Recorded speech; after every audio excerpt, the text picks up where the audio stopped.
Armenia और Azerbaijan दोनों पहले स्वतंत्र राष्ट्र हुआ करते थे, लेकिन फिर इन पर सोवियत यूनियन का अधिकार हो गया।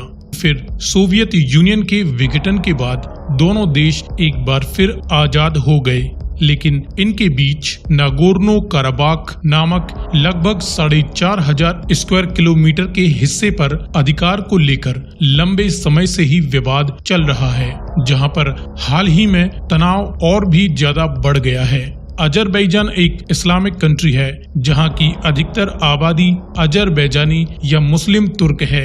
वहीं आर्मेनिया एक क्रिश्चियन कंट्री है, लेकिन इस विवादित क्षेत्र की अधिकतर आबादी आर्मेनियन क्रिश्चियन है। इसीलिए इंटरनेशनली ये क्षेत्र अजरबैजान का हिस्सा है, लेकिन इस क्षेत्र पर आर्मेनियन आबादी का कंट्रोल है। अब अजरबैजान इस क्षेत्र पर पूरा कंट्रोल चाहता है।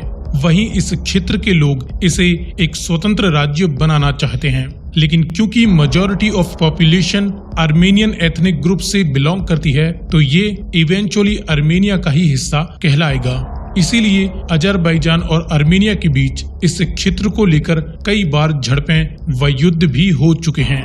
आज के इस वीडियो में हम आर्मेनिया और अजरबैजान की मिलिट्री का लेटेस्ट आंकड़ों के आधार पर कंपैरिजन करेंगे। तो चलिए शुरू करते हैं। शुरुआत करते हैं टोटल पॉपुलेशन से।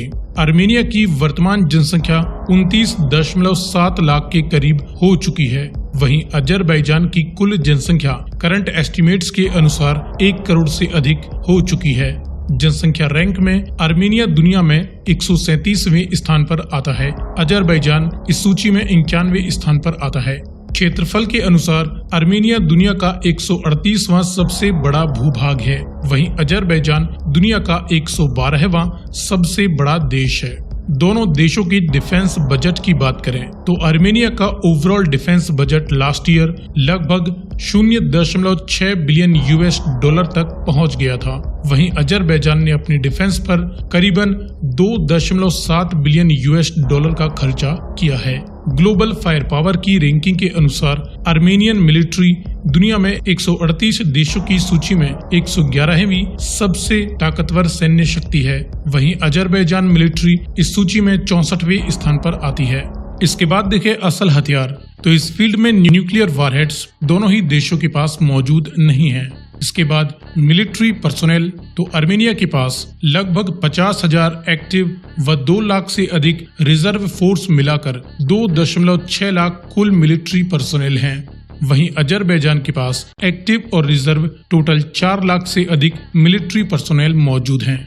इसके बाद देखें हवाई ताकत, तो इस फील्ड में फाइटर एयरक्राफ्ट्स और इंटरसेप्टर्स जैसे मल्टी रोल फाइटर एयरक्राफ्ट्स की संख्या आर्मेनिया के पास 4 है और इसमें आगे और भी ज्यादा इजाफा हो सकता है। वहीं अजरबैजान के पास इस तरह के 17 मल्टी रोल फाइटर एयरक्राफ्ट्स हैं। इसके बाद डेडिकेटेड अटैकर एयरक्राफ्ट्स की बात करें तो आर्मेनिया के पास लगभग 14 अटैकर एयरक्राफ्ट्स हैं। वहीं अजरबैजान के पास इसकी संख्या 12 है।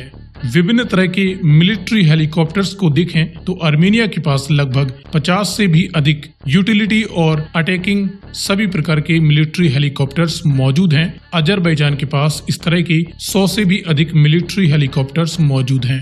इसके बाद देखें जमीनी ताकत, तो इस फील्ड में कॉम्बैट टैंक्स आर्मेनिया के पास लगभग 110 के करीब मैन बैटल टैंक्स हैं। वहीं अजरबैजान के पास इनकी संख्या 570 के करीब है। हथियारों से लैस आर्मर्ड फाइटिंग व्हीकल्स व आर्मर्ड पर्सोनल कैरियर्स आर्मेनिया के पास इस तरह के 750 के करीब AFVs हैं। अजरबैजान के पास इनकी संख्या 1450 के करीब है। इसके बाद हवाई डिफेंस के लिए रॉकेट लॉन्चर्स आर्मेनिया के पास लगभग 68 मल्टीपल रॉकेट प्रोजेक्टर्स हैं। अजरबैजान के पास इस तरह के 160 से भी अधिक रॉकेट प्रोजेक्टर्स हैं। दोस्तों, इन दोनों देशों के बीच नेवल कंपैरिजन नहीं किया जा सकता, क्योंकि आर्मेनिया एक लैंड लॉक्ड कंट्री है जिसकी कोई समुद्री सीमा नहीं।